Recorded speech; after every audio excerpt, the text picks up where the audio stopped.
Nouveau tutoriel consacré à la cartographie avec l'outil Cartis. J'ai présenté cet outil dans le dernier billet publié sur le blog, vous trouverez le lien en description. Nous allons extraire les données à partir du logiciel Eridis. Ici, j'ai la version 2019. C'est à partir de cette version que nous pouvons exporter des listes paramétrables avec des latitudes et des longitudes.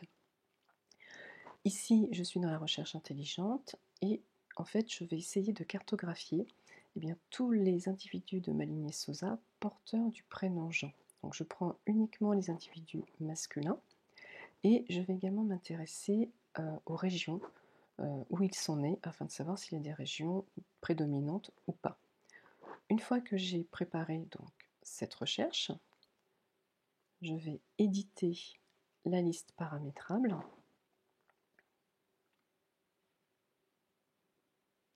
Donc vous voyez ici j'ai toutes les informations, il me manque les informations importantes, à savoir les informations de baptême et ou naissance. Pour simplifier pour cette première présentation, nous allons juste nous concentrer sur les régions baptême et naissance. Je sais que dans ma généalogie, pour certains individus, j'ai indiqué la date de baptême, mais pas la date de naissance. Donc par sécurité, j'exporte les deux données.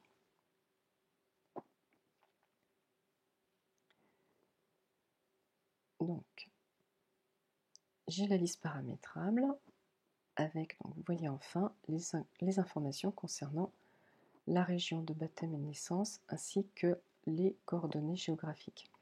Toutes les autres informations ici ne vont pas m'être utiles. Néanmoins, comme vous pouvez le constater, si vous supprimez la colonne à partir de la liste paramétrable, cela prend un certain temps. Donc le plus simple, c'est directement de faire votre export soit sous format Excel, soit sous format CSV. Donc moi, je vais le faire sous format Excel. Et une fois que cela est fait, voilà, j'ai ma liste ici. Donc vous voyez, je retrouve bien toutes mes informations. La plus grosse partie du travail, quand vous faites un travail de cartographie, ça va être en fait de préparer votre tableau afin d'exporter des données le plus proprement possible. Donc je répète ici mon postulat de départ qui était d'avoir les régions où se trouvent les porteurs du prénom Jean. Donc quelles sont les informations qui vont m'intéresser? Les informations de région ici, ainsi que les latitudes et longitudes. Donc ce qu'il va falloir faire, ça va être supprimer toutes les colonnes qui ne vont pas nous intéresser, puis faire un travail de lissage et de préparation de façon à n'avoir qu'une colonne région avec la colonne latitude-longitude. Ensuite, on peut même intégrer une notion de quantité et donc compter par le nombre par région le nombre d'individus porteurs du prénom. Une fois que ce travail est fait, cela donne ce tableau, vous voyez, qui est très simple. J'ai renommé également les en-têtes de colonne, puisque ces en-têtes ressortiront au niveau de la légende de ma carte, donc il faut quelque chose qui soit très propre, de même que latitude et longitude pour que le logiciel puisse les lire correctement. Si vous mettez juste L ou L, il va être un petit peu perdu. Donc ici j'ai mes régions, le nombre de porteurs et les coordonnées. Il me suffit tout simplement de copier les informations. Je me rends dans Cartis. Je vais commencer par choisir mon fond de carte. Donc, je vais prendre France par région. Et je colle ici mes données, sans plus autre mise en forme, tout simplement. Je clique sur Suivant. Les données ont été importées avec succès. Donc, il reconnaît bien mes régions. Il reconnaît bien la latitude, la longitude. Si dans les régions, vous vous trompez dans la saisie, par exemple, au lieu de Bretagne, vous retirez le G, le N et vous tapez Bretage, il vous proposera une solution de remplacement. Je clique sur Suivant. J'ai mon fond de carte. Vous voyez que pour l'instant, je n'ai aucune donnée. Ça va être à moi de choisir ensuite. Si je veux faire apparaître la région de naissance, donc ici j'ai des informations.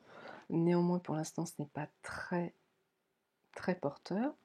Donc, je vais plutôt m'intéresser au porteur du nom. Et on va demander les surfaces. Donc, on va retirer les régions de naissance pour que ce soit propre.